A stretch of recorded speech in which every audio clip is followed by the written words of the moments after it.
one whole and its fractional parts. Write the fractions and mixed numbers that the arrows mark on the number line. So here we have whole numbers on the number line: 0, 1, 2, 3, 4, 5, 6. These are considered as whole numbers.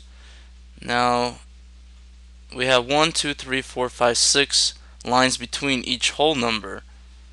So our denominator is going to be 6 because we have a 6 total number of lines between the whole numbers. So for A, our denominator is going to be 6, and 1, 2, 3, 4.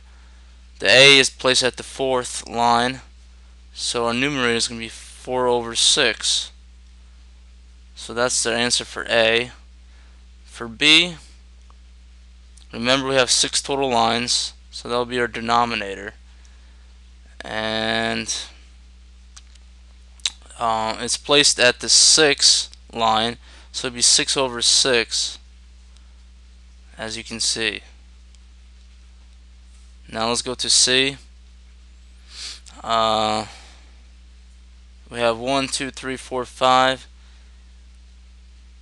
This would be considered, there's 6 lines between the 1 and the 2.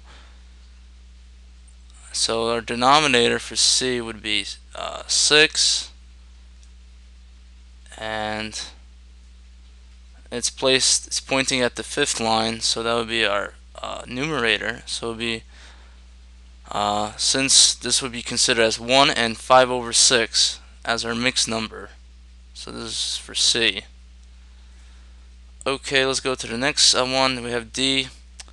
So we know there's 6 lines between the 2 and the 3. So for our denominator is going to be 6 because we have 6 total lines, and it's placed at the 5th line, the D. So we have 5 over 6. So the answers for D would be 2 and 5 over 6. So that would be the answer for D. Now for E, we have, there's 6 lines between the 3 and the 4. So that would be our denominator. And the E is placed at the first line, so that would be our numerator. So it would be 1 over 6. So this would be considered as 3 and 1 over 6 as our answer for E. And that's considered as a mixed number. Okay, let's go to F. So we have 6 total number of lines. So we put that as our denominator, and the F is placed at the 2nd line, so that would be our numerator. So for F, it would be 4 and 2 over 6 as our answer. And for G, of course, there's 6 lines between the 5 and the 6, so our denominator is going to be 6. And it's placed at the 5th line for the G, so that'll be our numerator, so it'll be 5 over 6.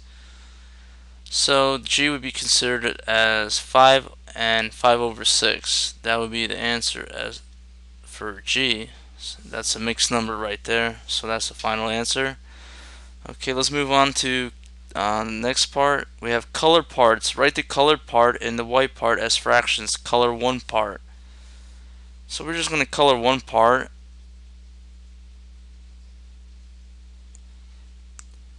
Okay, how many boxes do we have total in this square? 1, 2, 3, 4, 5, 6, 7, 8, 9, 10, 11, 12. So our denominator would be the total number of spaces in the square. So 12 would be the denominator, and we have one colored part, and that would be in our numerator.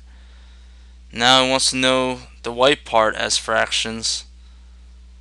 So that's there's 12 total boxes in this big square right here. And how many white parts are there? 1, 2, 3, 4, 5, 6, 7, 8, 9, 10, 11. So there's 11 white parts out of the 12 parts. So this would be for the white, and this would be for the colored.